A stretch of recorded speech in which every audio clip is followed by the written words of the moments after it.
निरामय मिलुछि अधा औषध।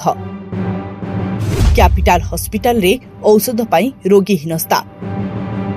सरकार दृष्टि देबाकु दाबी। गरीब कल्याणकारी योजना निरामय रे औषध जोगाण कमिबारे लागिछि। एथिरे कैपिटल हॉस्पिटल भयंकर प्रभावित होइछि।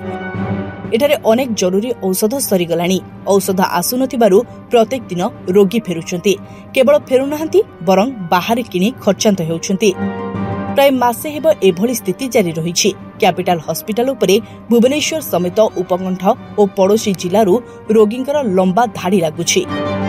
किंतु औषध नथिबारु तीव्र असंतोष प्रकाश पाइछि। एबे ऋतु परिवर्तन हेउथिबारु प्रत्येकଙ୍କ घरे थंडा काश रोगींक संख्या बढ़िछि। एणु कफ सिरप अधिक आवश्यकता रहिछि। किंतु दीर्घ दिन हेब एठारे कफ सिरप मिलु नाही।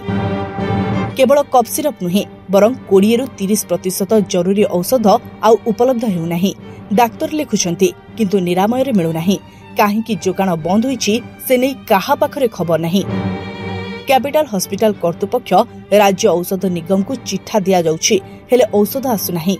थंडा ज्वर और काशरे आक्रांत होई गत 1 तारिख रे capital hospital आसीथिबा Devi Prasad बाहालिया कहिसंती doctor cough syrup prescribe करथिले किंतु निरामय रे औषध नै नथला। एणु से बाहर दुकान रो सिरप किनिथिले। केवल देवी नुहंती प्रत्येक दिन शह शह रोगी एभली हताश हेबा सह खर्चांत हेउछंती।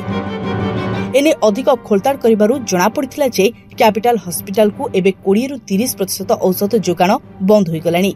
जोगाण बंद होइथिबा औषध मध्यरे गुरुत्वपूर्ण तथा बहुल व्यवहृत औषध रहिछि। फଳରେ गरीब श्रेणीर लोकमाने हताश हेउछंती। अनेक गरीब रोगींक मध्यरे असंतोष प्रकाश पाइछि। औषध आसिबो भाबी अनेक रोगी अपेक्षा करछंती और बारंबार पुराना प्रेस्क्रिप्शन धरी निरामय मुहा हेउछंती। फଳରେ अजथारे भिड़ जमुछि। हॉस्पिटल कर्तृपक्ष कहिसंती जे जेउ औषधर स्टॉक सरी जाउछि ताहा आमे औषध निगम को चिठा देछु। काहेकि आसु नाही आमे जानिनु। Bureau report SMCT news.